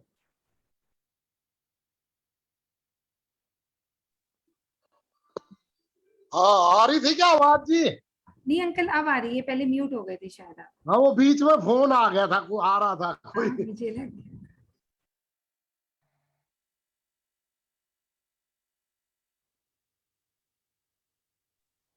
विकास जी और सबका आभार प्रकट करता हूं जो हमारे इस महिला मंडल प्रोग्राम में हमारे साथ हर प्रोग्राम में आने की करते हैं। उनके लिए मैं बहुत बहुत धन्यवाद देता हूं गुड़गांवा समाज की तरफ से। ओम आरम। ओम आरम। प्रणाम अंकल। अभी कार्यक्रम को संपन्न करते हैं और आपसे सभी से एक बार फिर आपका सभी का बहुत बहुत आभार प्रकट करते हैं। हमारा एक कार्यक्रम है अरहत वंदना का, जो कि हमारे 2 साल से रेगुलर गुरुग्राम में जूम पे चल रहा है। तो अभी अरहत वंदना अभी होगी। निर्मला भाभी जी अरहत वंदना करवा रहे हैं। आप सभी अगर आपके पास समय है तो आप जरूर से जुड़े अरहत वंदना में, सभी लाभ ले। निर्मला भाभी जी अनम्यूट कर लीजिए। आवाज कम कर। सभी से सादर जय जिनेन्द्र।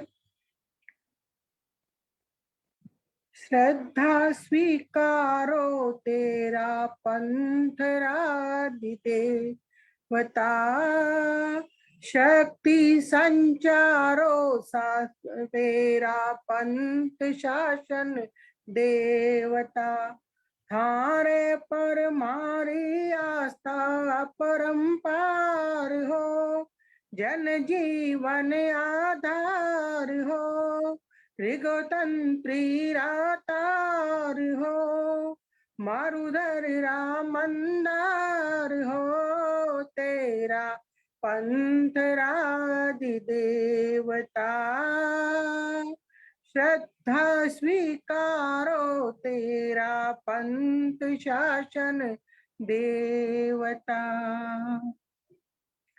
नमो अरहंताणं,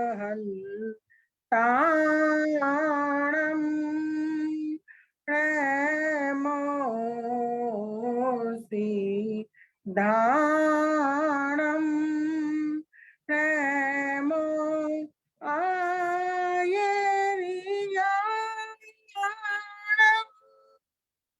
नमो उवाज्यायं,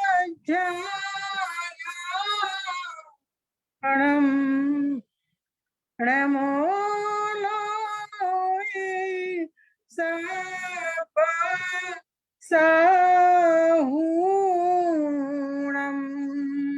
नमो अरहन्ताणम् ऐसो पंचण मुक्तारो सब पाव प्रणातनो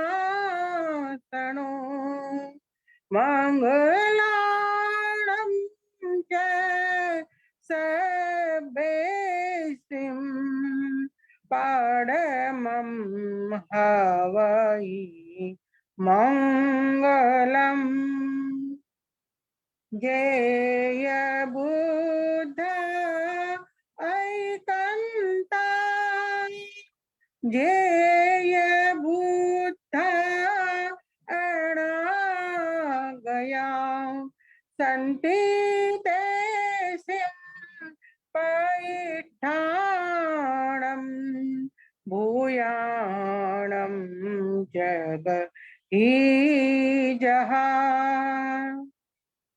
से स्वयं च मे अज्जथियं च मे बंदपमोक्षो तुज अज्जथेव पुरिसा तुममेव तुमं मित्तं किं भैया मित्तमिच्छसि पुरिसा ताणमेव भिगिणिज एवं दुःखापमोक्षसि पुरिसा तुमंसि नाम सच्चेव जन्हन्तव्यं ते मनसि सब्बे पाणान् हन्तव्या एष धम्मे धुयेणिये ससये पुरिसा सत्यमेव समभिजानायि सत्यं भैवं सत्यं लोयमी सारभूयम् इणमेव निघन्तं पावनं सत्यम् उठ्ठियेणोपमाय्य सव्वतोपमतस्सभवं सब्बतो ऐपमत्तसणत्ति भयम् समय्या धम्म मुदाहरे मुनि लाभालाभे सुये दुखे जीविये मरणे तः समो निंदा प्रशंसासु तहा मानावमानहु अणिसियो यमलोये पारलोये अणिसियो वासी चंड हप्पोय असणे अणसणितः अपा कत्ता विकत्ताय दुहाण्य सुहाण्य अपा मित्तं मित्तं च दुपट्टिय सुपट्टियो अपाणहि वेयरणी अपा में कुड़ सामली अपा काम दुहा देणु अपा में नंदनम वनम जो सहसम सहसाणम संगामे दुज्जहे जिणे एगम जिणे ज अपाणम इससे परमो जहो खामे मि सब जीवे सबे जीवा खमंतु में मिट्टी में सब भूएसु वेरम मज्जन केणहि अरहंता मंगलम सिद्धा मंगलम साहू मंगलम केवली पंतो धम्मो मंगलम अरहंता लोगुत्तमा सिद्धा लोगुत्तमा साहू लोगुत्तमा केवली पनंतो धम्मो लोगुत्तमो अरहन्ते शरणं पवज्जामि सिद्धे शरणं पवज्जामि साहू शरणं पवज्जामि केवली पनन्तं धम्मं शरणं पवज्जामि भावभीनि वन्दना भगवान चरणों में चढ़ाए शुद्ध ज्योतिर्मय निरामय माय रूप अपने आप पाए, ज्ञान से निज को निहारे, दृष्टि से निज को निहारे, आचरण की उर्वरा में लक्ष्यत वर लह लहरा, हे भाव भीने वंदना भगवान चरणों में चढ़ाए, सत्य में आस्था अचल हो, चित्त संशय से न चल हो, सिद्ध कर आत्मानुशासन, विजय का संगान गाए, भाव भीने वंदना भगवान चरणों में चढ़ाए, बिंदु भी हम सिंधु भी हैं, भक्त भी भगवान भी है, छिन्न कर सब ग्रंथियों को, सुप्त चेतन को जगाए, भाव भीने वंदना भगवान चरणों में चढ़ाए, धर्म है समता है मारा, कर्म समता माय हमारा, साम्य योगी बन हृदय में, श्रोत समता का बहाए, भाव भीने वंदना भगवान चरणों में चढ़ाए, शुद्ध ज्योतिर्मय निरामय रूप आप पाए। उज्ज में कौसब लोगस्य उज्जोयगरे धम्म तीर्थयरे जिणे अर्हन्ते कित्तैसं चौवीसं केवली कुसभमजियं च वन्दे सम्भवमभिनन्दनं च सुमिं च पौवं पहं सुपासं जीर्णं च चन्दपं वन्दे सुविहिं च पुप्पदन्तं सीयलसिज्जं सवासुपूज्यं च विमलमनन्तं च जिनं धम्मं सन्तिं च वन्दामि, कुन्थुमरं च मल्लिं वन्दे मुनिसुवयं नमिजिनं च वन्दामि रिट्ठनेमिं पासं तः वर्तमानं च, एवं मये भितुवा व्यूह्यरे मलापहीन जर मरणा, चौवीसं पिजिणवरा तीर्थैरा मे पश्यन्तु, कित्य वन्द्यमये जे उगस्य उत्तमा सिद्धा, आरोग्य बोहि लाभं समाहि वरमुत्तमं दिन्तु, चन्देषु निम्मलयरा ऐचेषु अह्यं पयासयरा, सागरवर गंभीरा सिद्धा सिद्धिं मम दिशन्तु, चन्देषु निम्मलयरा ऐचेषु अह्यं पयासयरा, सागरवर गंभीरा सिद्धा सिद्धि मम दिशन्तु, कित्य वन्द्यमहे जे एलोगस्य उत्तमा सिद्धा, आरोग्य बोहि लाभं समाहि वरमुत्तमं दिन्तु, एवं मये भितुवा व्यूह्यरे मलापहीन जर मरणा, चौवीसंपि जिणवरा तिथयरा मे पश्यन्तु कुन्तुम् अरं च मल्लिं वन्दे मुनिसुवयं नमिजिणं च वन्दामि रिठ्ठनेमिं पासं तः वद्धमानं च सुविहिं च पुप्पदन्तं सीयलसिज्जंसवासु पूज्यं च विमलमनन्तं च जिनं धम्मं सन्तिं च वन्दामि उषभमजियं च वन्दे सम्भवमभिनन्दनं च सुमयिं च पौवं पहं सुपासं जिनं च चन्दपं वन्दे लोकस्य उज्जोयगरे धम्मतिथयरे जिणे अरहन्ते कित्तैसं चौवीसंपि केवली चौवीसंपि केवली।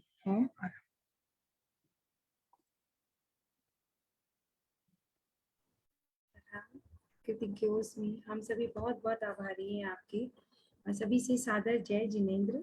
सभी का बहुत बहुत धन्यवाद कि आप इतने समय तक हमारे साथ जुड़े रहे।